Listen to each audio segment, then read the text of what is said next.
Hi guys, I'm Jesse Taiko, also known Jesse Boy sa Prankies. I'm from Antipolo City. Right now, I'm assigned as junior supervisor sa Capitolio branch.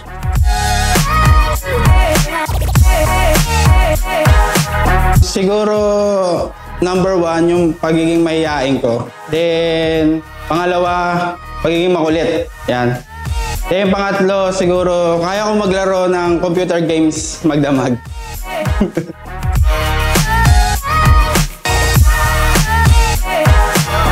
Na-hire ako sa Prankies October 2010, 2016. May kapitbahay ako na si Richard. Then pinag-try niya akong mag-apply kay Prankies. Then yun, natanggap ako kay Prankies.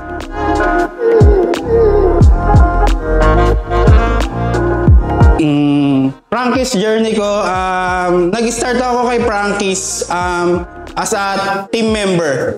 Then na-promote ako bilang team leader, then management trainee, tapos ngayon junior supervisor.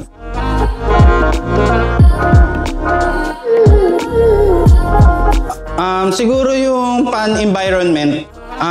Kasi sa lahat ng branch talaga, good vibes lang. Mas masarap kasi magtrabaho pag good vibes lang, tsaka magaan yung trabaho natin.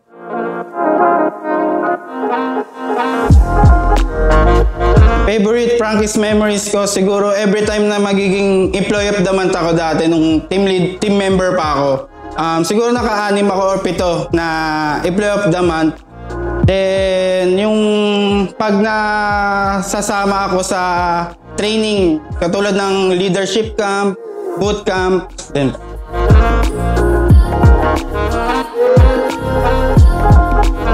lahat naman tayo may struggles tsaka problema. Nasa tao na lang yan kung paano magdala. Then, mag-relax lang tayo para makapag-isip tayo kung masolusyonan natin yung problema natin. Then, kasamahan natin ang dasal.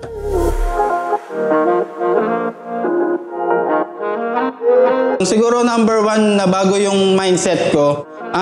Bawat kasi pagkakilala ko sa iba-ibang Prankies, may kanya-kanya silang diskarte. Especially Ma'am Han, simula kasi team member, simula team member ako, siya yung naging bisor ko hanggang naging TL, management trainee, tas hanggang ngayon. Siya yung naging mentor ko sa Prankies. Ang dami niyang knowledge na na-share sa akin. Then, natutuwa naman ako kasi na-share ko sa mga kasama.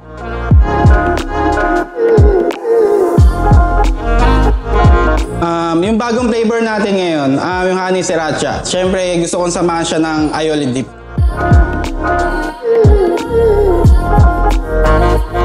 Para sa akin siguro, mixed seafoods sauce. Yan.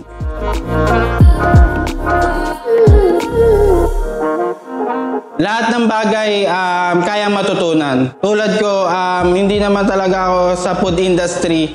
Parang ang course ko kasi is IT. Then, tinry ko lang sa food industry. Yun. Ang dami kong sobrang natutunan.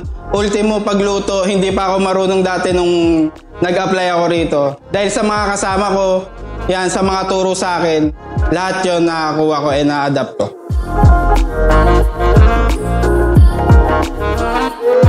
Unahin natin yung sarili natin. Kasi ang magbe-benefits naman yan ang mga ginagawang sakripisyo at hirap is yung pamilya, asawa at anak na.